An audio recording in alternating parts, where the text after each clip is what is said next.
అనకాపల్లి జిల్లా దేవరాపల్లి మండలం శ్రీరాంపురం గ్రామంలో భర్తని కడతీర్చిన విషయం మనందరికీ తెలిసిందే. 2 రోజుల క్రితం భార్య ఏ విధంగా చంపేసింది భర్తను చంపడానికి కారణాలేంటి, చంపేసినటువంటి భార్య ఒక ఉన్నతమైనటువంటి ఉద్యోగం చేస్తూ ఉండి కూడా ఎందుకు భర్తను చంపవలసి వచ్చింది, భర్త దేనికి అడ్డు వస్తే చంపేశాడు, భర్త చనిపోయినటువంటి అప్పలనాయుడు వాళ్ళ అన్నయ్య ఏం మాట్లాడుతున్నాడు, పోలీసు విచారణలో ఏం తేలింది, పోలీసు విచారణలో తేలినటువంటి విషయాలు ఏమేమి వచ్చినాయి, ఎంతమందిని అరెస్ట్ చేశారు, ఎంతమంది దీని వెనక్కి ఉన్నారు, వివరాల్లోకి వెళ్దాం. శ్రీరాంపురం గ్రామంలోని అన్యోన్యంగా బతికినటువంటి కుటుంబము, వ్యవసాయ కూలి చేసుకున్నటువంటి కుటుంబం, ఆ కుటుంబంలోని హగ్గేస్తే గుగ్గులేసినటువంటి భార్య ఏ విధంగా చంపేసింది భర్తను అనేది బయట పెడతాం. అయితే వివరాల్లోకి వెళ్ళే ముందు భార్య చేసిన పన్నంగా ఏం చేసింది, భార్య ఎట్లా చంపడానికి ప్లాన్ వేసింది, భార్య ఏ విధంగా భర్తను చంపటానికి ఎన్ని రోజుల నుంచి కష్టపడింది, ఆ కష్టపడడానికి కారణం ఏమిటి, దేనికోసం భర్తను చంపేసింది, కేవలం అవన్నీ కూడా విశ్వాస్ టీవీలో స్పష్టంగా ఆ విచారణలో, పోలీసు విచారణలో తెలిసిన విషయాలు, విశ్వాస్ టీవీ సేకరించిన విషయాలు కూడా బయట పెట్టే ప్రయత్నం చేద్దాం. ఒకటి, అసలు భర్తను చంపడానికి ముఖ్య కారణం ఏమిటంటే అక్రమ సంబంధానికి అడ్డు వచ్చాడని, అక్రమంగా ఇబ్బంది పెడుతున్నాడని, అక్రమ సంబంధం ఇంకొకరితో ప్రియుడితో వెళ్ళిపోతున్నాడని చెప్పేసి భర్త అడ్డుకోవడంతో భర్తను ఎట్లా అయినా చంపేయాలని ప్లాన్ వేసింది భార్య. దానికోసమే భర్తని చంపేసింది. చంపే ముందు ఏమేమి చేసింది, 4 రోజుల పాటు ఎవరెవరు మోట వేశారు, 4 రోజుల నుంచి ప్రియుడు గంగాధరతోటి ఎట్లా అయినా నా భర్తను చంపేయాలని చెప్పి ఇద్దరు పన్నంగం పడ్డారు. ఇద్దరు కలిసి భార్య హైమ, ప్రియుడు గంగాధర్ కలిసి భర్తని చంపడానికి ప్లాన్ వేసింది. 4 రోజుల నుంచి ప్లాన్ వేసుకుంటూ ఆ ప్లాన్లో భాగంగా ఎవరైతే చంపితే బాగుంటుంది, ఎవరు దీని వెనక్కి ఉన్నారని చెప్పేసి నా ప్లాన్లో బయటపెట్టిన విషయాలు, పోలీసు విచారణలో విస్తుపోయిన వాస్తవాలు, ఒక్కొక్కటి మనుషుల్ని గగ్గులిచ్చే వాస్తవాలు వస్తున్నాయి బయటికి. అల్లం చారులో నిద్ర మాత్రలు ఇచ్చి భర్తకి అన్నం పెట్టింది. అన్నం పెట్టిన తర్వాత మత్తులోకి వెళ్ళినటువంటి భర్త ఆ తర్వాత ప్రియుడు గంగాధరు ఎవరినైతే పురమాయించున్నాడో ఆ పురమాయించినటువంటి ముగ్గురు కలిసి వాళ్ళతో కలిపి 5గురు మొత్తము, ఈ ముగ్గురిని కూడా ఆ కాపలాగా భార్య బయట కాపలా ఉంది ఇంటిలో, లోనకి పంపించి ఆ ముగ్గురుతోటి ఎక్కడైతే నిద్రమత్తులో ఉన్నటువంటి భర్త అప్పలనాయుడిని ఏ విధంగా శ్వాస ఆడకుండా ముందు చూశారు, తర్వాత తొడల మధ్య భాగంలోని కొట్టారు, అట్లాగే బెల్ట్ దెబ్బలు కొట్టినట్టు ఆనవాళ్ళు కనబడుతూ ఉన్నాయి. అదేవిధంగా మొత్తం ముక్కు మీద కొట్టారు, రక్తస్రావం అయినట్టు కూడా కనబడుతూ ఉన్నది. మొత్తం ఒళ్ళంతా కూడా బీపీ మీద కనీసం 100 దెబ్బలైనా కొట్టి ఉంటారు. మొత్తం చూస్తే చాలా దారుణంగా కొట్టి హింసించి మరి భర్తను చంపేసింది. కానీ భర్త ఏమైనా తప్పుడు మనిషా, భర్త ఏమైనా తప్పు చేసి ఉన్నాడా, భర్త ఏమైనా ఎక్కడైనా తిరుగుతున్నాడా, భర్త ఏమైనా ఎవరినైనా ఉంచుకున్నాడా, భర్త ఏమైనా ఎవరినైనా తెచ్చుకున్నాడా, భర్త ఏమైనా ఇంకొకరితో ఇల్లీగల్ పెట్టుకున్నాడా, అవేమి కాదు. కేవలం భర్త జెన్యున్గా నిజాయితీగా వ్యవసాయం కూలి చేస్తూ, అట్లాగే విశాఖలోని ఒక కళాశిగా పనిచేస్తూ డబ్బులు సేకరించి భార్యకు పంపించేవాడు. కేవలం భార్య ఇన్ని చేస్తున్నా సరే 4 సంవత్సరాల నుంచి భార్య చేస్తున్న పన్నంగాల్ని పూర్తిగా భర్త వంట పెట్టుకొని ఏదో విధంగా నా పిల్లల కోసం నేను బతకాలని చెప్పి భర్త బతుకుతున్నాడు. ఆ తరుణంలోనే భార్య ఏదో విధంగా అక్రమ సంబంధానికి అడ్డు వచ్చిన భర్తను చంపేయాలని ప్లాన్ వేసింది. ఈ విధంగా చంపేసిన తర్వాత ఈరోజు 2 పిల్లలు అనాథలయ్యారు. ఈరోజు కటకటాల్లోకి వెళ్ళింది హైమ. ఆ పిల్లలకి బాధ్యులు ఎవరు, ఆ పిల్లలను చూసుకునే వాళ్ళు ఫ్యామిలీ ఎవరు చూసుకుంటారు, ఎవరు తేరదీస్తారు, అంతే కదా. ఒక్క కటికావేశంలోని అక్రమ సంబంధానికి పూర్తిగా భర్తనే కడతీర్చినటువంటి ఆ భార్య ఒక ఉన్నతమైనటువంటి ఉద్యోగం చేస్తూ ఉన్నది. 10 మందికి చెప్పాల్సినటువంటి ఒక ఉద్యోగస్తురాలే ఈరోజు దీనికి పూనుకుందంటే రేపొద్దున్న భర్తనే చంపేసింది. రేపొద్దున్న ఎట్టు పరిస్థితుల్లో ఇదే పిల్లలు ఒకవేళ అక్రమ సంబంధానికి అడ్డు వస్తే పిల్లలను కూడా చంపేస్తాదేమో అని ఆ గ్రామస్తులు భయపడుతున్నారు, గ్రామస్తులు గగ్గోలు పెడుతున్నారు. శ్రీరాంపురం గ్రామంలోని విషాద ఛాయలు నింపుకున్నాయి.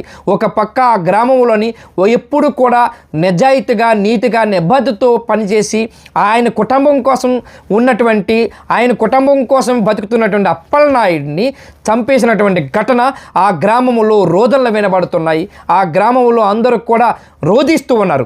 ఇదే విషయం పైన మీడియాతో మాట్లాడిన పోలీసులు ఏం మాట్లాడారు, ఇదే విషయం పైన ముగ్గురిని అరెస్ట్ చేశారు, ఇంకో 2 పరారయ్యారు. వాళ్ళు ఎవరెవరు, ఎక్కడి నుంచి వచ్చారు, ఎవరి నుంచి పురమాయించారు, ₹1,00,000 చంపేసిన తర్వాత ₹1,00,000 ఇస్తే ఎంత పోలీసులు సేకరించారు, ఇవన్నీ కూడా పోలీసు విచారణలో ఒక్కసారి పోలీసులే మీడియా సమావేశం పెట్టారు. అది ఆ పోలీసు విచారణ చూద్దాము. అట్లాగే ఈ పోలీసులు మాట్లాడే ముందు వాళ్ళ అన్న ఎవరైతే చనిపోయినటువంటి అప్పలనాయుడు వాళ్ళ అన్న మాట్లాడుతున్న మాటలు చూస్తే కన్నీళ్ళు ఆగట్లేదు, కన్నీళ్ళు వస్తున్నాయి. నెల రోజుల నుంచి ఎట్టి పరిస్థితుల్లోనైనా భర్తను అప్పలనాయుడిని చంపాలని ప్లాన్ వేసిందని చెప్పి సొంత భార్య వేసిందని చెప్పి వాళ్ళ అన్నయ్య కూడా చెబుతూ ఉన్నాడు. ఇవన్నీ కూడా ఈ పన్నాంగం చూస్తున్నాడు. ఒక పక్క భర్త చనిపోతే కాఫీ తాగుతూ అదే కాఫీ తాగిన తర్వాత ప్రియుడితోటి వెళ్ళిపోయినటువంటి ఘటన, ఇవన్నీ కూడా ఒక్కసారి వాళ్ళన్న మాట్లాడిన విషయాలకు వెళ్దాం. తర్వాత పోలీస్ అధికారులు ఏం మాట్లాడారు, కోటపాడు సిఐ గారు, దేవరాపల్లి ఎస్ఐ మాట్లాడిన మాటలు కూడా ఒక్కసారి చూద్దాం. ఇట్లాంటి ఘటన పునరావృతం కాకూడదు, ఇట్లాంటి ఘటన ఎప్పుడు కూడా ముందుకు రాకూడదు, ఇట్లాంటి ఎప్పుడు కూడా కని విని ఎరగని రీతిలో ఎప్పుడు ఎక్కడ చూడలేదు, ఇట్లాంటి ఘటనలు ఎప్పుడు కూడా ఇట్లా రాకూడదని ఫాస్ట్ ట్రాక్ కోర్టులో వాళ్ళని వేసి ఇమీడియట్గా వాళ్ళకి శిక్ష వేయాలని చెప్పేసి డిమాండ్ పెరుగుతూ ఉన్నది. పత్రికల్లో కూడా అదే మాట్లాడుకుంటున్నారు, మహిళా సంఘాలు అదే మాట్లాడుతున్నారు, గ్రామీణ ప్రాంతాల్లో ఆ గ్రామస్తులంతా కూడా ఇదే మాట్లాడుతున్నారు. ఇట్లాంటి ఆడదు ఉండకూడదని చెప్తా అంటున్నారు, ఇట్లాంటి వాళ్ళు బతకూడదని చెప్తున్నారు, ఇట్లాంటి వాళ్ళని ఉరి తీయాలని చెప్తున్నారు. ఇవన్నీ కూడా ఒక్కసారి చూపెట్టే ప్రయత్నం చేద్దాం. మా దేవరపల్లి మండలం అండి, దయవాడ పంచాయతీ అండి, శ్రీరామపురం గ్రామం అండి. మా తమ్ముడు 4 పోయిన తర్వాత కళాస్ పని కొనుక్కోండి వైజాగ్ వెళ్ళిపోయారు. వైజాగ్ వెళ్ళిపోయి 4-5 సంవత్సరాలు చేశాడు, 4-5 సంవత్సరాలు చేశాడండి. ఎప్పుడైతే ఈ గంగాధరతో ఇలా ఉందో ఇది తెలిసిపోయి మా ఊళ్ళో పెద్దలు తిట్టేశారండి. ఇంట్లోనే వచ్చి రాత్రుల్లో వచ్చి పడుకోవడం అని చేస్తే మరి ఊరికైనా చిన్న అనుమానం అవుతుంది కదా, వచ్చి పడుకోవడం అని చేస్తే పెద్దలు తిట్టేవాడికి కళాస్ పని దండికి అమ్ముకొని వచ్చేసాడండి. వచ్చేసిన తర్వాత మరి వెళ్ళిపోదామంటే వచ్చింది కాదు, వచ్చేసాడు. మరి నాకు 20,000 జీతం కాదు అంతటికి మరి అయితే 20,000 తెచ్చి మేము కుర్రోళ్ళు చూసుకొని ఇలా వ్యవసాయం పని చేసుకుంటున్నాం అనేసి వ్యవసాయం పని చేసుకుంటానండి. వ్యవసాయం పని చేసుకుంటే 4 రోజుల నుంచి అట చేయడం చంపించమని చెబుతుందట. ₹1,00,000 అడ్వాన్స్ ఇచ్చిందట చంపిమని. ₹1,00,000 అడ్వాన్స్ ఇస్తే మరి ఆ వేళ టయానికి మాకు ఇవన్నీ తెలిస్తే అంతవరకు వస్తుంది ఏంటండి, అలా జరిగిందండి. తనే చంపించిందండి. తనే మా కోటపాడు పోలీస్ సర్కిల్ పరిధిలో దేవరాపల్లి పోలీస్ స్టేషన్లో మొన్న జూలై 1వ తారీఖు రాత్రి ఒక మర్డర్ జరిగిందని, శ్రీరాంపురం విలేజ్లో ఒక దారపు అప్పలనాయుడు అనే వ్యక్తి మర్డర్ జరిగిందని వాళ్ళ బ్రదరు 2వ తారీఖు 2/7/2026 ఉదయం 8 గంటలకు దేవరాపల్లి పోలీస్ స్టేషన్కి ఒక రిపోర్ట్ ఇచ్చాడు. ఆ రిపోర్టు అవసరం బట్టి మా ఎస్ఐ దేవరాపల్లి గారు మర్డర్ కేసు రిజిస్టర్ చేసి ఉన్నారు. అది తర్వాత అతను నాకు ఇన్ఫార్మ్ చేసిన తర్వాత నేను క్లూస్ టీమ్ తీసుకొని నేరస్థలాన్ని పరిశీలించి నేరం దగ్గర ఎవరైతే చనిపోయారో అతని ఇంక్వెస్ట్ అది చేసి బాడీని హాస్పిటల్కి పిఎం నిమిత్తం పంపించాం. అయితే ఇందులో దారపరెడ్డి అప్పలనాయుడు భార్య మరియు ఆమెతో ఇల్లీగల్ ఇంటిమసీ ఉన్న బండారు గంగాధరు మరి అతని మేనలుడైన వంటాకు నాగచరణం అనే ముగ్గురు ఎక్కి నిన్ను సాయంత్రం 3 గంటలకు రైవాడ విఆర్ఓ అయిన రమణమ్మ ఉడికాడ రమణమ్మ వద్ద సరెండర్ అయ్యారు. మేమే ఈ హత్య చేశాము, దానికి పూర్తిగా మేమే బాధితులమని. దాని మీద రమణమ్మ గారు వాళ్ళ స్టేట్మెంట్ రికార్డ్ చేసి పోలీస్ స్టేషన్కి సాయంకాలం 5:30కి నేను దేవరాపల్లి పోలీస్ స్టేషన్ ఉండగా ఆమె నాకు ముద్దాయిలను వాళ్ళ స్టేట్మెంట్ను ఒక రిపోర్ట్ మూలంగా హ్యాండ్ఓవర్ చేసింది. వాళ్ళు ఆమె ఇచ్చిన తర్వాత నేను 2 మీడియేటర్ సమక్షంలో వాళ్ళని ఇంట్రాగేట్ చేయగా వాళ్ళు ఈ మొత్తము ఈ ఊరికి ఎవరైతే దారపరెడ్డి అప్పలనాయుడు ఉన్నాడో అతను వైజాగ్లో పనిచేస్తున్నట్టు, ఎప్పుడో నెలకి ఒకసారి శ్రీరాంపురం వచ్చేవాడని, ఈ సమయంలో అతని భార్య హైమాకు మరియు బండారు గంగాధర్కి అక్రమ సంబంధం ఏర్పడింది. దాంతో ఆ విషయం సదరు అప్పలనాయుడికి తెలియటం వలన అతను అక్కడ ఉన్న ఉద్యోగాన్ని అమ్మేసి తిరిగి ఊరికి వచ్చేసాడు ఒక 2 నెలల క్రితం.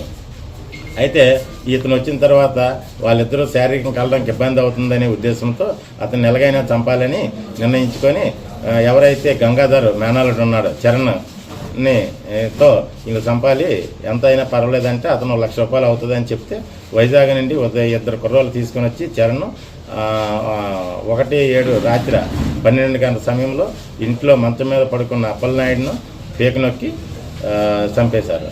ఇంకా ఇందులో టోటల్ ఎక్యూజ్డ్ 5, అందులో 3 ఎక్యూజ్ని అరెస్ట్ చేశాము, ఇంకో 2 ఎక్యూజ్ని అరెస్ట్ చేయవలసి ఉంది.